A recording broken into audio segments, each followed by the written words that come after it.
أعوذ بالله من الشيطان الرجيم بسم الله الرحمن الرحيم اللهم صل على سيدنا محمد وعلى آل سيدنا محمد.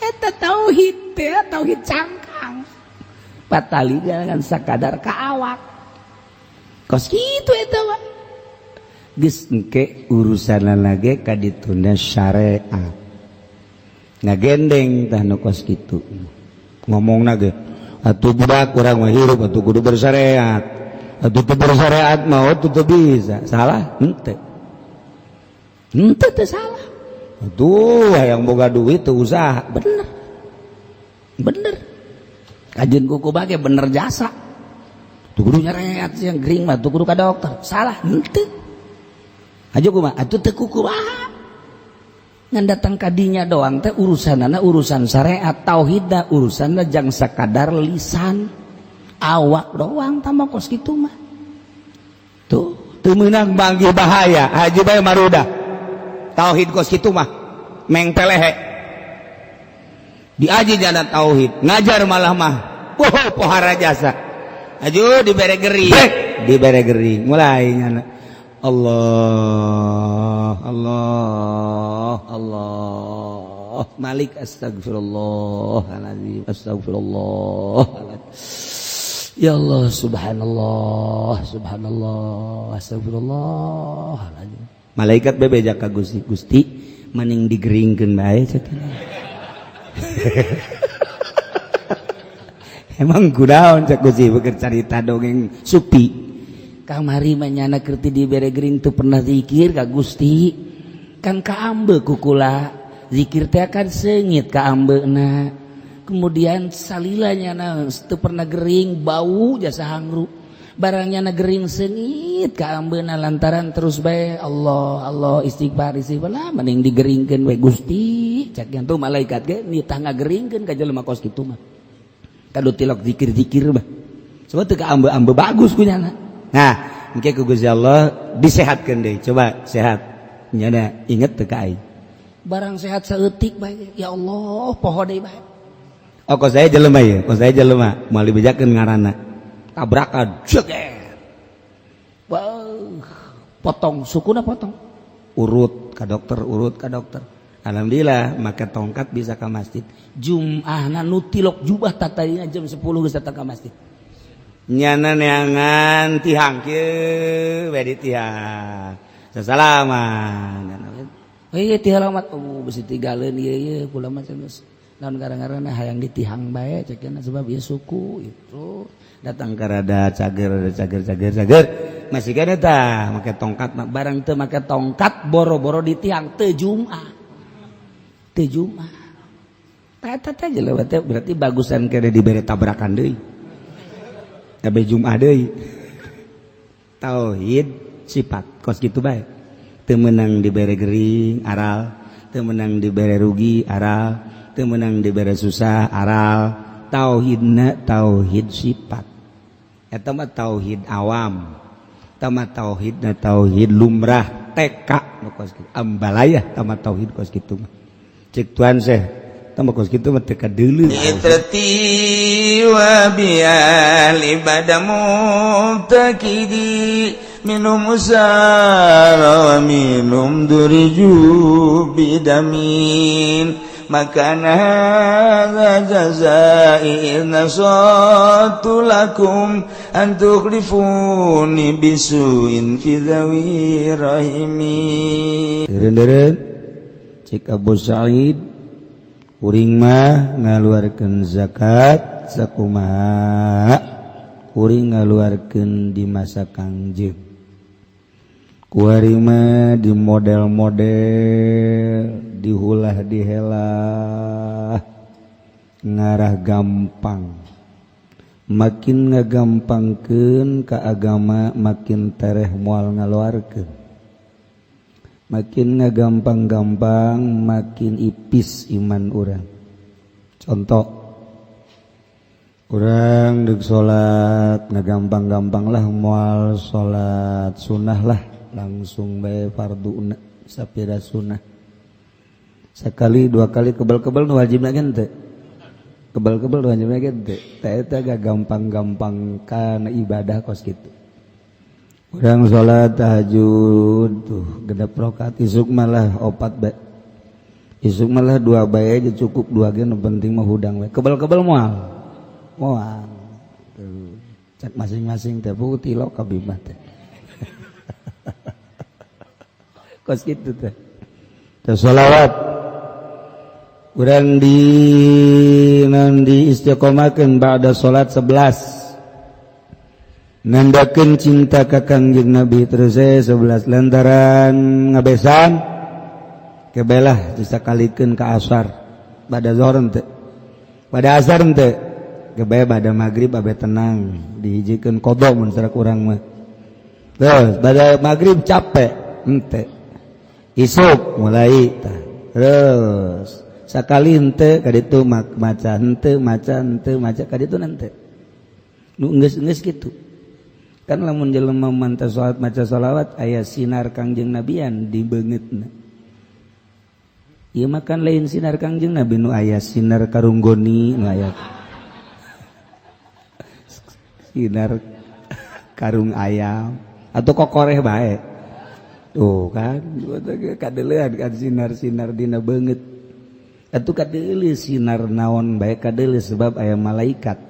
Urang sering maca Quran, malaikat kan aya di awak urang. Khadam. Urang sering maca sholawat, aya malaikat. Sering istighfar, aya. Kadeuleun kan sinar. Sering di kantor, ieu sinar kantor aya. Kadeuleun. Urang sering di mana ngaranna di toko, kadeuleun sinar toko. Kadeuleun. Aisa luluguna dagang wah masalah, kan anu balanja na macem-macem. Anu di blow, anu di keriting, anu make rongres, anu make celana panjang, anu rada pendek, anu pendek, nu nyingkap. Jadi gua deh. Iya, teh make teh sinaran kan sinar, kadeuleun sinar.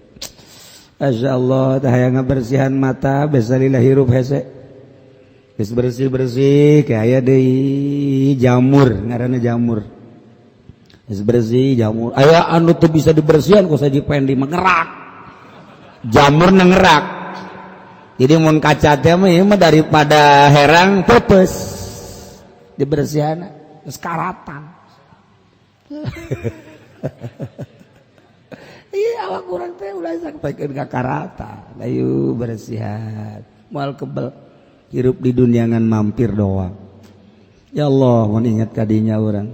Gusti Allah kok dipake lalagaan hirup. Ketika urang kuari isuk maot misalnya ieu. Isuk maot keur carita amal geus sabaraha nu kaliwat ku urang peuting teu pake tahajud. Geus sabara peuting nu ku urang kaliwat teu make teu dipake maca Quran. Sabara peuting ku urang kaliwat teu dipake maca sholawat. Mun ditanya ku malaikat, ente kan gampang jawabna. Seluruh peuting eueuh ibadahan. Enteng bae pan jawab ka malaikat. Ya kan? Mentak cek malaikat seluruhna masuk neraka. Enteng deui bae malaikat. Ieu urang leha-leha. Masya Allah karim. Wali Abi Daud adalah ikut tetap kada Abi Daud telapat la ukhriju abadan illa so'an bahasana orang betukeun ingsun dalam salawase angin ing sakulak al ma'nal ijmali wallahu a'lam bissawab.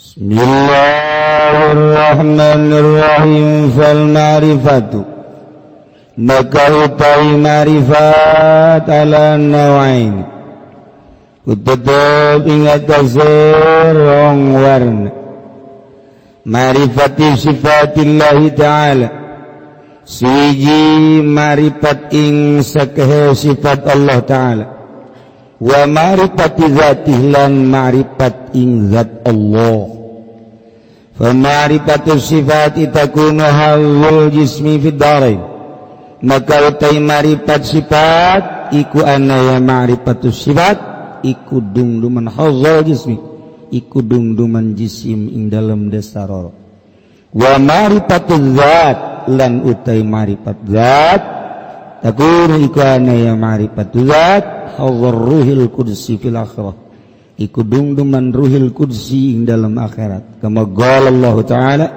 kaya wala ngadawu sapa Allah ta'ala ing ayat wa ayyadnahu biruhil qudsi wa hum muayyadun lan utawi iya nas kabeh muayyaduna nas khosoh iku kang den kuatan kabeh biruhil qudsi kalawan ruhil qudsi atawa wa hum lan utawi ya rijalil haqq rijalil haqq auliya wa hatani marifatani lan utawi kilah rorone marifat rorola taswan iku ora hasil ya karone hatani marifatan illa bi ilmain angin kalawan ilmu rara ilmu zahir wa ilmu batin siji ilmu zahir lan ilmu batin al-mazkurain kang den tutur karone bihima kalawan karone ilmu zahir lan ilmu batin kama qala alaihi salam kaya Allah ngadawu kangjeng Nabi alaihi salam ing lafaz al-ilmu ilman utawi ilmu iku ilmu rara ilmun bil lisan suwiji ilmu kalawan lisan wa zalika hujjatullah ala ibadi lan utawi mangkana ilmun bil lisan iku hujjah Allah ing atas pirang-pirang hamba Allah wa ilmun bil jinan lan ilmu kalawan ati fadzalika maka uta mangkana ilmun bil jinan al ilmun nafi' iku ilmu kang manfaat li husulil maqsudi kadue ngahasilkeun kang den sejak yakni ma'rifat ing Allah kalawan ma'rifat khosoh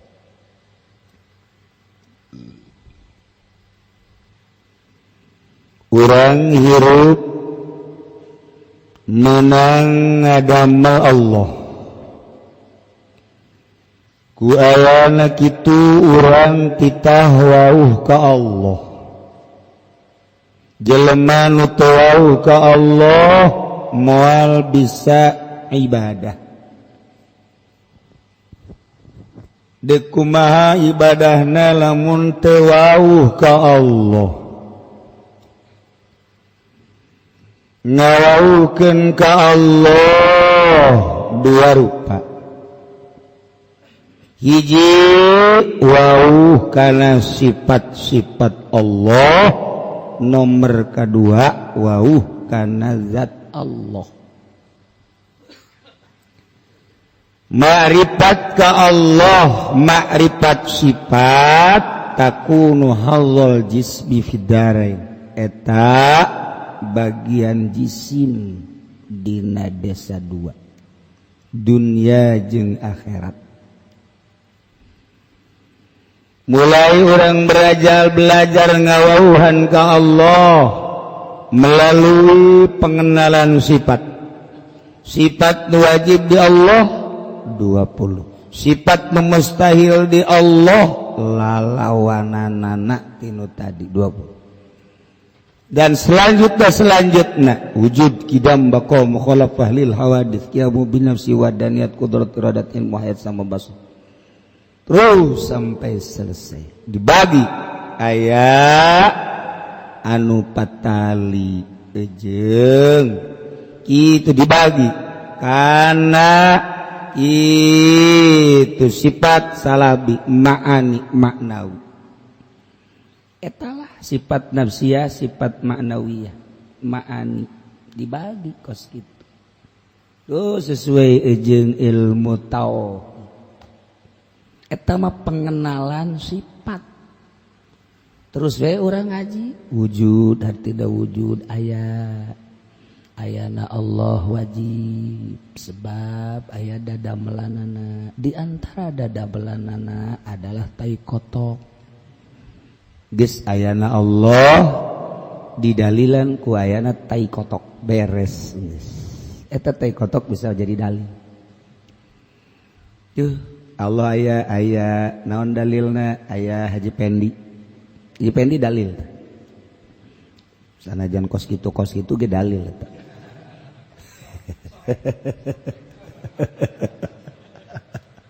Tuh kan. Allah aya naon dalilna? Aya dadamelanana. Mustahil aya dadamelana eueuh anu ngadamelna percis kos ayana tapak kebo, mustahil eueuh kebona. Naon deui? Aya dadamelanana berarti aya nu ngadamelna percis okos aya ambe ka irung, mustahil mun eueuh nu ngaluarkeun. Eta sarua eta kos sekarang itu.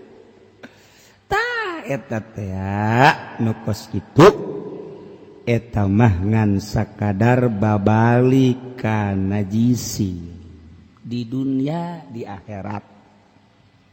Lah tambah tauhid TK nu kos kitu. Atuh dinazomkeun malah dimarawiskeun. Malah didangdutkeun. Didangdutkeun. Eta tauhid teh geus puguh digambuskeun. Eta tauhid nu kos dinyanyikeun ku ari. Dinyanyikan. Eta tauhid teh, tauhid cangkang. Patali dengan sakadar ka awak. Kos kitu eta mah. Geus engke urusanna ge ka dituna syariat. Ngagendeng tah nu kos kitu. Ngomongna ge atuh budak urang mah hirup atuh kudu bersyariat. Atuh teu bersyariat mah teu bisa. Salah? Henteu. Henteu teu salah. Atuh hayang boga duit teu usaha. Bener. Kajeun kuku bage bener jasa. Tuh kudu nyareat yang gering mah tuh kudu ka dokter. Salah? Henteu. Aja kumaha? Atuh teu kukumaha. Ngan datang kadinya doang teh urusanana urusan syariat, tauhidna urusanna jang sakadar lisan. Awak doang tambah kos kitu mah. Tuh, teu meunang banggih bahaya, haji bae marudah. Tauhid kos kitu mah mengpelehe. Diaji jana tauhid, ngajar malah mah pohara jasa. Aju dibere gering. Nyana geus ngomongna ge jabatur ge ngadahar eta tapi ja teu gering. Ja aing mah kok ngadahar eta jadi gering. Jabatur ge teu dahar. Kamari teh ngabesan ja teu nyeri beuteung, ku aing mah nyeri beuteung. Ku ieu Gusti Allah wilah bulai tah. Ka Gusti Allah nyedekeun. Tah eta takos kitu tah. Eta tauhid ngaranna tauhid cangkang. Lamun jelema tauhidna ngan datang kadinya doang, eta salat mah salat, malah hebat salatna mun loba jelema. Tahajud ge tahajud, nyana mah duha, satungtung aya jelema terus bae teureun. Wates. Ya salat 2 rakaat, usolli salat 2, Allahu akbar. Aya kana jelema duha deui, Allahu akbar. Aya kana jelema Allahu akbar. Aya kana jelema Allahu akbar geus 8 rakaat ya. Aya kana jelema pindah deui nu saejeun, Allahu akbar. Nu itu eueuh aya deui jelema Allahu akbar, dihitung-hitung 20 rakaat. Duha. Lantaran aya jelema tauhid teh ya, tauhidna tauhid mengpeleh. Kos kitu. Masya Allah. Itu kos menteri teh di zaman Soeharto. Kos menteri. Kiai ngabahas tahajud bahwa solihin itu tidak ada yang tidak bangun malam minimal 2 rakaat, apalagi kalau wali Allah menghidupkan meramaikan malam dengan ibadah kepada Allah yaitu tahajud. Tuh dibahas aku kiai. Beres menteri, beresnya menteri. Kalau tadi kiai membahas tentang tahajud di malam hari, alhamdulillah saya telah bisa tahajud siang malam. Hebat. Kalau kiai coba tahajud malam, saya sudah melaksanakan siang tahajud terus. Goblok deh teh sudah. Tanya ke Pak Harto, bagaimana Bapak juga tahajud siang? Ya, saya juga udah bisa siang malam. Sarwana. Eta bangsa guruna atau kos JPN atau muridna ge kos itu. Teu beres. Masa sih tahajud siang malam? Atau engke ge duha siang malam. Alhamdulillah, kiai-kiai kan cuma pagi doang duha. Saya sudah siang malam tuh. Tahajud pokoknya. Duha. Waduh, Masya Allah. Pohara ya. Itu pakai aturan. Termasuk Rajeng Soeharto tuh ya. Anak-anak ini, Masya Allah, umur segini. Udah bisa 30 juz. Nanti kalau udah besar mah bisa 40 juz ini mah. Talar Qur'annya.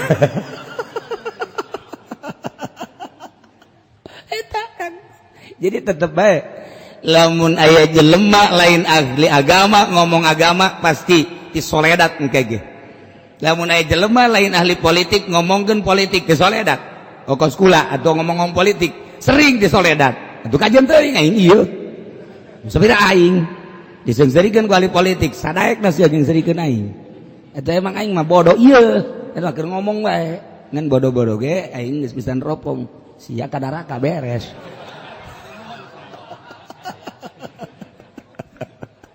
Tuh. Lain ahli ekonomi ngomongkan tentang perekonomian pasti meleset. Lain ahli alfiah kemudian nyana ngomong-ngomong tentang grammar, tentang pembacaan. Nyana lain ahli nahu atuh kanyahoan bae.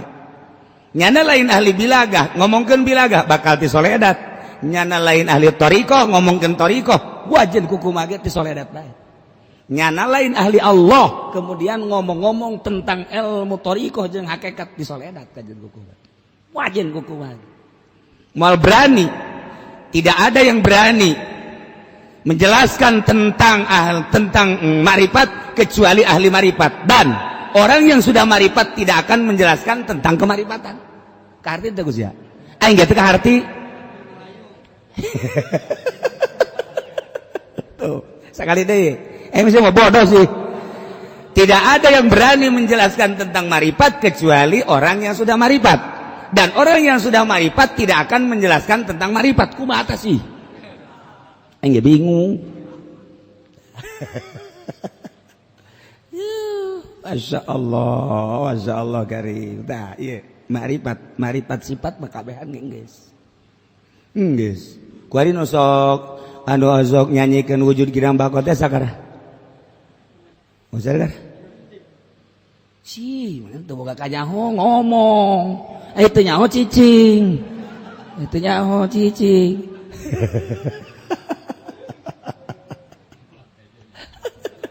Ya mah nyanyahoanan ngaranna kan. Eta nu kitu nu ti heula maka dituna.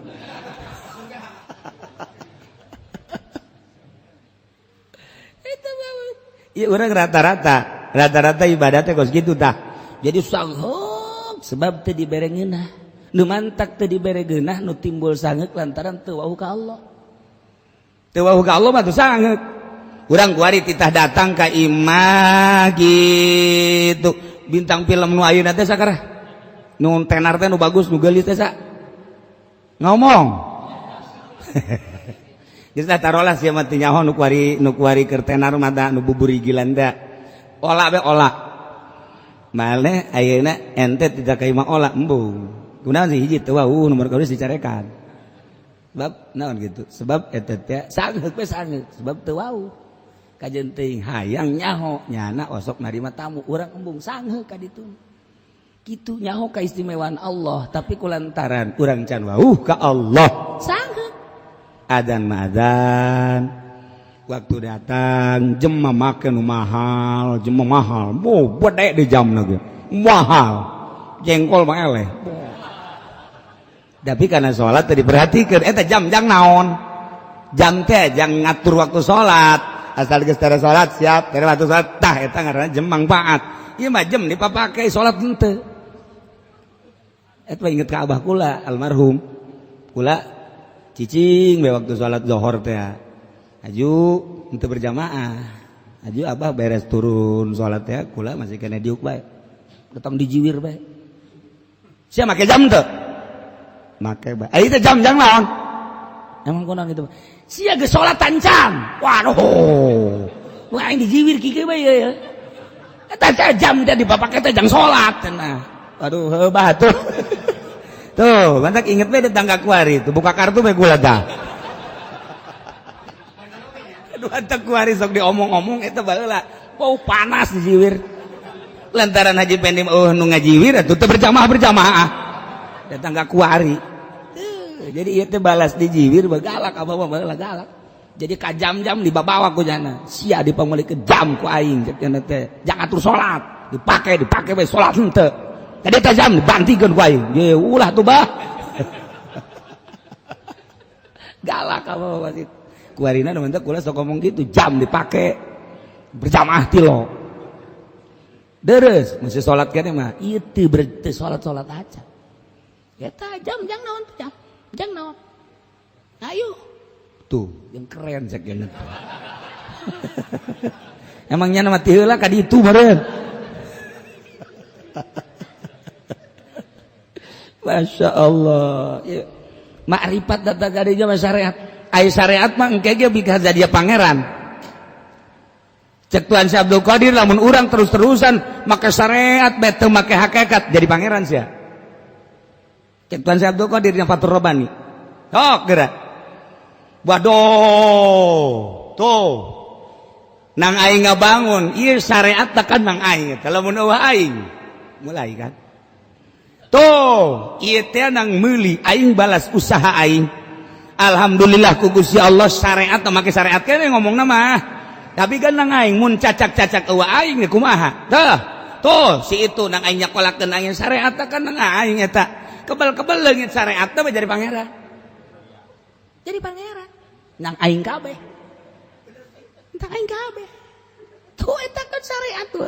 Asal lepas bae tah ngomong syariat asa nang aing bae. Ye. Mentak urang dagang mah dagang ngaranna ge bersyariat. Hate mah ka Gusti Allah. Kalamun dibere untung bae engkena bakal ngaku jadi pangeran. Nu mantak ku Allah dirugikeun. Dirugikeun teh abeh ulah ngaku jadi pangeran. Malah lolobana rugi. Abeh daun abeh inget bae ka pangeran. Sebab inget ke dongeng eta teh Sayyidul Baghdadi. Sayyidul Baghdadi teh dongeng aya jelema teh inget-inget ka pangeran. Cek Allah teh ieu budak teh inget bae ka pangeran padahal mah sehat nang aing. Eta nya dibere harta berlimpah nang aing. Coba ku aing dibere gering. Brek dibere gering. Mulai nyana. Allah Malik astagfirullahaladzim. Ya Allah subhanallah astagfirullahaladzim. Malaikat bebeja ka Gusti mending digeringkeun bae cenah. Emang kunaon cek Gusti beukeun carita dongeng supi. Kamari mah nyana kerti dibere gering teu pernah zikir ka Gusti. Kan kaambe ku kula zikir teh kan seungit ka ambeuna. Kemudian salilanya teu pernah gering bau jasa hangru. Barangnya na gering seungit ka ambeuna lantaran terus bae Allah istighfar lah mending digeringkeun we Gusti. Cak yang tuh malaikat ge nitah ngageringkeun ka jelema kos kitu mah. Kadu tilok zikir-zikir mah. Coba teu ka ambe-ambe bagus ku nyana. Nah, engke ku Gusti Allah disehatkeun deui. Coba sehat. Nyana inget teu ka aing. Barang sehat saeutik bae. Ya Allah, poho deui bae. Oh, kos saya jelema ya. Kos saya jelema moal dibejakeun ngaranna. Tabrakan jeger. Wow. Potong sukuna potong. Urut ka dokter. Alhamdulillah make tongkat bisa ka masjid. Jum'ahna nu tilok jubah tatayna jam 10 geus datang ka masjid. Nyana neangan tihang kieu we ditihang. Sasalaman. Heuh tihalamat bisi tigaleun ieu kula mah geus naon gara-garana hayang ditihang bae cekeuna sebab ieu suku itu datang ka rada cager masih kana tah make tongkat barang teu make tongkat boro-boro ditihang teu Jumat eta teh jelema teh berarti bagusan kene dibere tabrakan deui Jumat deui tauhid sifat kos kitu bae temenang dibere gering aral, temenang dibere rugi aral, temenang dibere susah aral. Tauhidna tauhid sifat, eta mah tauhid awam, eta mah tauhidna tauhid lumrah TK kos kitu ambalayah eta mah tauhid kos kitu mah cek tuan seh eta mah kos kitu mah teu kadeuleu tauhidna. Oh sapira eta mah hazal jismi fid darain. Wa ma'rifatuz zat takunu hadzar ruhil kursi fil akhirat. Marifat zat ialah bagian ruhil kursi, ruh anu bersih jaga di akhirat, murni ngagenclang. Lewat tinu tadi melalui pembersihan batin, nyana nyekalakeun awak aya lelembutan di jero lelembutan teh aya panyakit aya laum aya hawa aya makruh aya ujub aya gibah aya riya picen aya kitu jahlu aya bodoh aya hubul jahumul mal hubur dunia hubur riasa picen kabeh dibersihan sedemikian rupa kunyana diupayakeun datang ka leuleungan ninggalkeun heula masyarakat, ninggalkeun heula anak pamajikan, ninggalkeun heula dunia, tinggalkeun sanajan nyana aya di imah diusahakeun hate teh ulah resep kana dunia ditapakuran kunyana awak kunaon sia resep bae dunia ja dunia mahina cak Gusti Allah.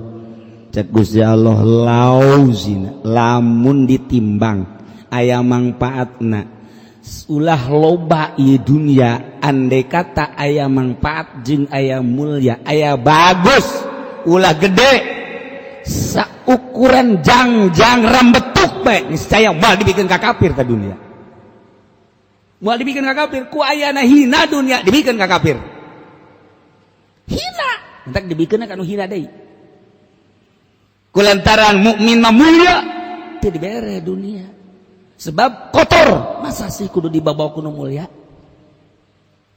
tuh kan keur ngaji mah bener oge ya bener oge ya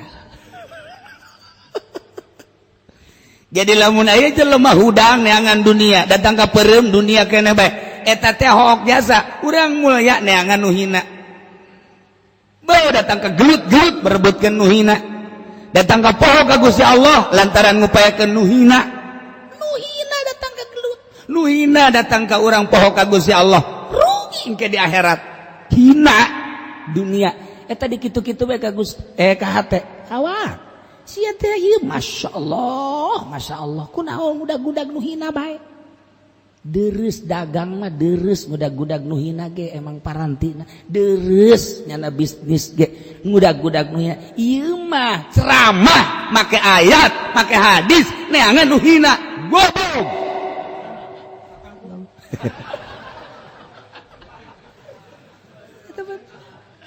tuh insyaallah pohara jasa tuh ai kitu mah nyana dagang geus tanggung hina di akhirat ge geus mal heseen deui malaikat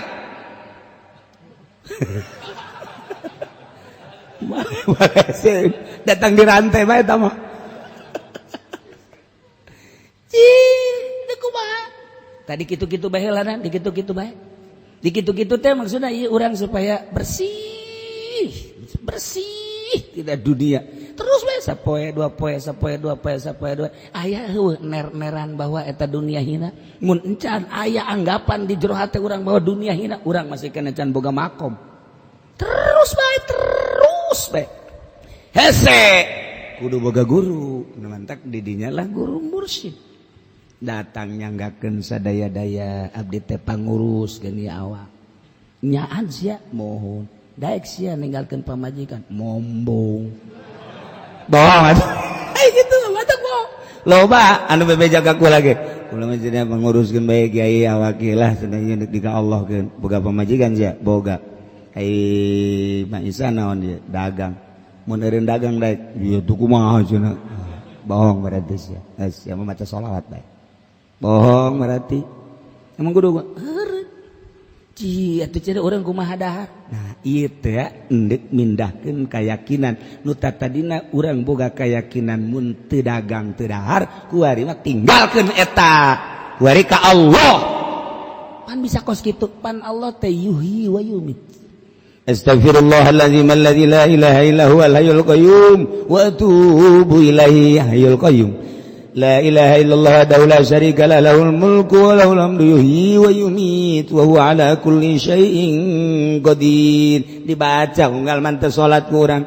La ilaha illallah taya pangeran wajib disembah kecuali Allah wahdahu Allah teh hiji la syarika lahu nu ngabarengan wahdahu la syarika lahul mulku Allah teh anu jadi raja kerajaan aya di Gusti Allah milik Allah kerajaan atuh Allah baraja di daja. Masa urang karaja teu percaya walahul hamdu jeung Gusti Allah teh sadaya puji yuhyi Allah teh nu ngahirupan. Cak Allah sia teh ngaayakeun aing kuari sia ku aing dihirupan moal pati-pati yuhyi aing nyorot ka sia lamun ku aing teu diurusan sia setiap yuhyi aing nyorot ka sia dahar nginum ku aing diberes sia.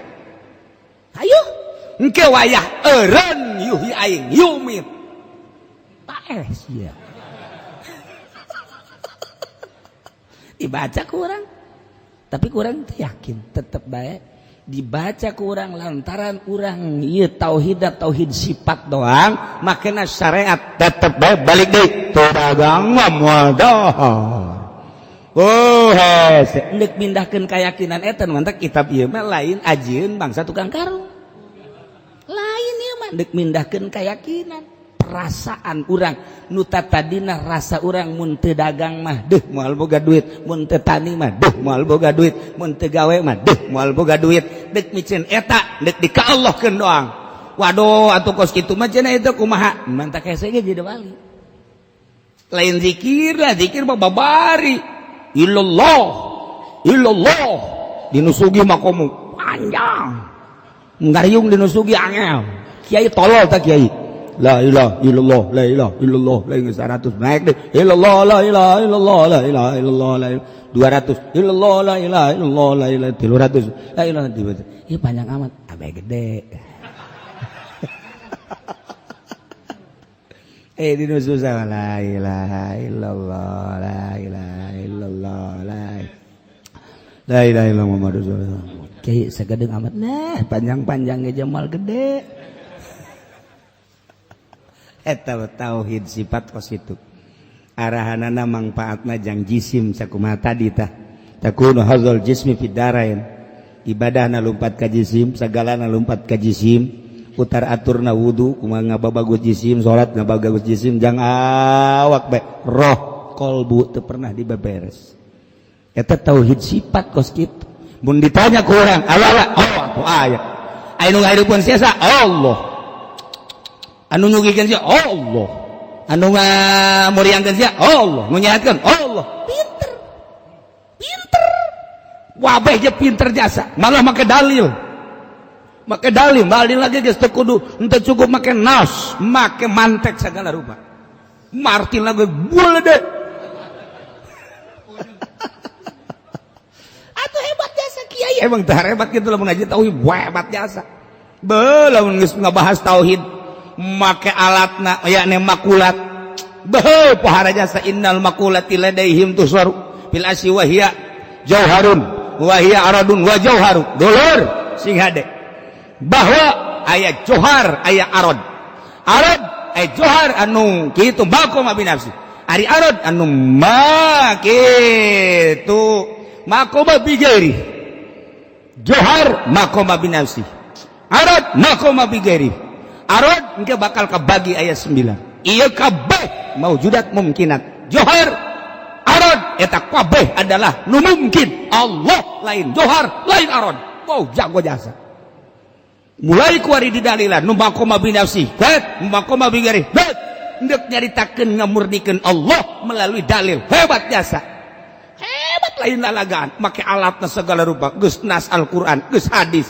geus mantek geus make makulat hebat jasa dibere bae teu boga duit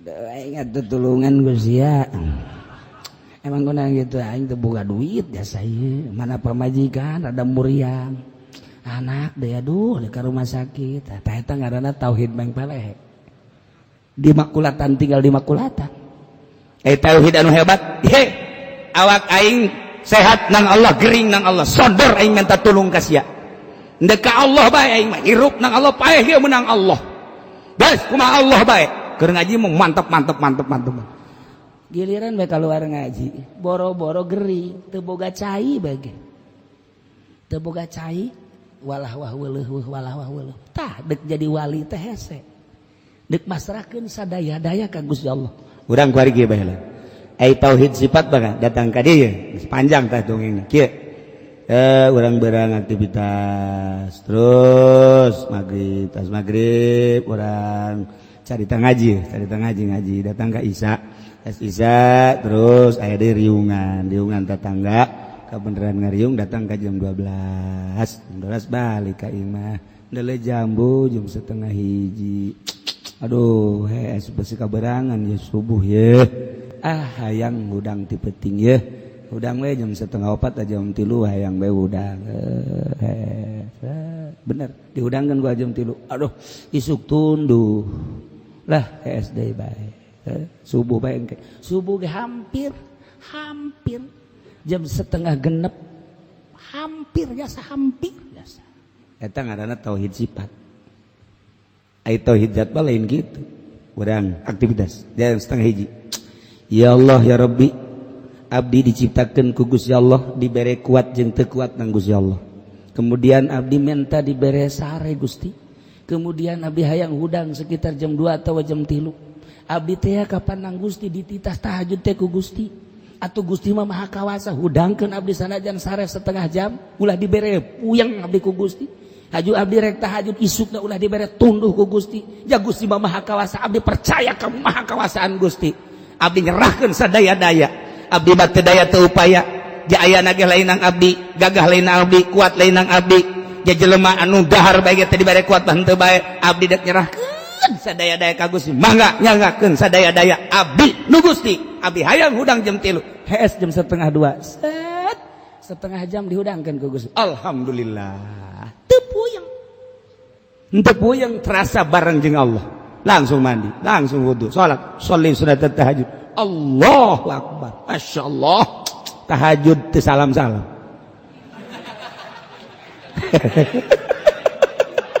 pas tahiyat teu salam masyaallah cak pamajikanna tahiyat kebel amat datang ke jam 7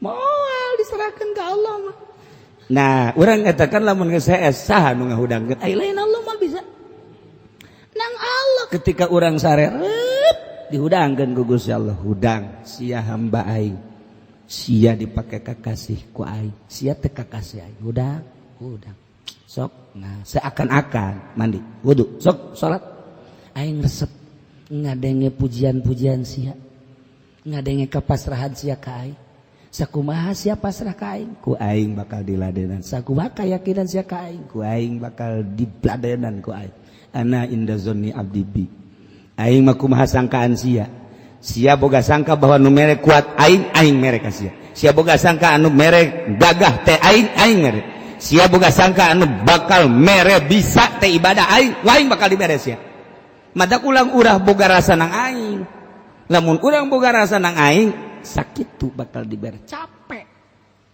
nah melalui tauhid zat dibagilah ku ari kurang tauhid sifat tauhid asma tauhid af'al tauhid zat mimiti urang berangkat tina tauhid af'al supaya af'al teh kaharti ja Allah tegas kajelaskeun fa'alul lima yurid ku ari kurang terus we dianalisis diasupkeun ka jero hate Allah teh anu migawe urang lempang teh digawe nang Allah fa'alun lima yurid diuk teh pagawean diuk nang Allah fa'alun lima yurid kicep teh pagawean kicep nang Allah fa'alun lima yurid denge teh pagawean denge nang Allah fa'alun lima yurid wabeh ka mana kumaha ge ieu teu kaluar tina pagawean Allah, lempangna nang Allah, diutna nang Allah, asupkeun ka jero kalbu urang, selusup orang nang Allah.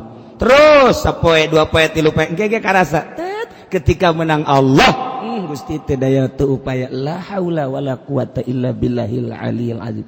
Horenganan henteu ngabalang hiji jelema kecuali malangkeun teh nang Allah. Henteu datang eta panah ka ditu kecuali nu ngadatangkeunana Allah. Henteu ragag eta barang bang di luhur kalapa kecuali ragagna menang Allah. Ragagna kahandap dikenakeun kana naon kecuali menang Allah. Eta teh anu asli atau anu tawalud kabeh ge menang Allah. Fa'alul lima yurid, asupkeun ka jero hate mulai kabeh menang Allah. Asa aya Allah teh urang lengkah nang Allah, urang kadi nang Allah, urang kadi nang Allah, asa babarengan bae Kanjeng Allah teh mantap. Moal aya capek engke mah kadituna moal aya waktu, moal aya waktu teh kapan panon poe teh nu ngaleumpangkeun Gusti Allah. Ketika urang geus deukeut jeung Gusti Allah, aing makhluk panon poe bisa nurut lantaran sama-sama makhluk. Sesama makhluk tidak boleh saling mendahului.